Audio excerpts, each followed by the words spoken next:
السلام عليكم ورحمة الله وبركاته. زاري لا نسا يفلكوت رئيس من دنو تنشوا عيد ويم دمو يشوال عيد ويم تنشوا عيد بشريعة اندي تتايال شوال يا رمضان كصوم بحالا 6 ቀን እንጾማለን 6 ቀን ተከታታይ የሚጾሙ ወንድሞች ያው ሰባተኛው ቀን ትንሿ ዒድ ብለው በጣም ሲያከብሩ ይስተዋላሉ። በተለይ አንዳንድ ብሔር ላይ በጣም በትኩረት ነው የሚከበረው ከትልቁ ዒድ ወይም ደግሞ ከዋናው ዒድ በላይ ማለት ነው። ይሄን ለማድረግ ያው መረጃ ያስፈልጋል። ሸሪዓችን ሁለቱንም ዒዶች አመታዊ ዒዶቻችን ስናከብር ማስረጃ አለን። በማስረጃ ነው ቁርአናዊ ማስረጃም ሐዲሳዊ ሰሂህ የሆኑ ሐዲሶችም ማስረጃ አለባቸው።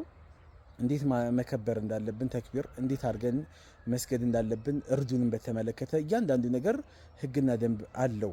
ይሄንን ትንሿን ዒድ ብለን ስናመጣ ወይም የሸዋል ዒድ ብለን ስናመጣ ምንድነው ማስረጃችን? ማ አንዘለላሁ ቢሃ ሚን ሱልጣን አላህ ሱብሓነሁ ወተዓላ በዚህ ነገር ላይ መብት ያልሰጠበት ፍቃድ ያልሰጠበት የሆነ ነገር ነውና ይሄን ነገር ከየት አመጣ ነው? ቢድዓ ነው። አዲስ የሆነ ፈጠራ ነው። ከጊዜ በኋላ የመጣ ነው። ቢድዓ ደግሞ ጥመት ነው። ጥመት ደግሞ ወደ እሳት ነው የሚያመራውና አይበጀንም። ብዙዎቻችን በዚህ አጋጣሚ ነው ቤተሰቦቻችንን የምንዘይረው።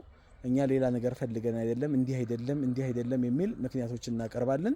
ነገር ግን ያው ሁሉም መንገዶች ትክክል አይደሉም።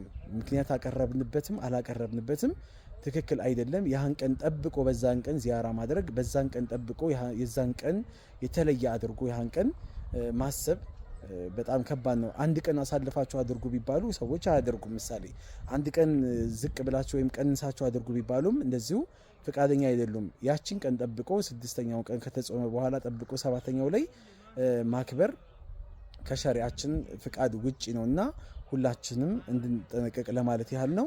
አላሁ አለም። አላህ ያግራልን። እምቢ የሚሉ ሰዎች በአቋማቸው ላይ የሚጸኑ የሆኑ ሰዎች ብዙ ሰዎች እንደሚኖሩ አልጠራጠርም። እነዚህን በተመለከተ አላህ ግን ፈኢለም የስተጂቡ ለክ ፈዕለም አነማ ይተቢዑነ አህዋአሁም ይላል። እሺ የማይሉ ከሆነ ለተነገራቸው ነገር ይሄ አይፈቀድም ይሄ ይፈቀዳል ተብሎ ለተሰጣቸው አቅጣጫ ፍቃደኛ የማይሆኑ ከሆነ እወቅ እነሱ የሚከተሉት ስሜታቸውን ነው ብሎ አላህ ይናገራል። ወመን አደሉ ሚመን ይተበዐ ሀዋሁ ቢገይሪ ሁደን ሚነላህ። ታዲያ ከአላህ ቀጥተኛ መንገድ ውጪ ስሜቱን ከተከተለ ሰው የበለጠ ማንጠማማ አለ ወይም መንገድ ይሳተ ማን አለ ብሎ አላህም ይነግረናል። ስለዚህ አላህ ይጠብቀን። ወሰላሙ አለይኩም ወራህመቱላሂ ወበረካቱሁ።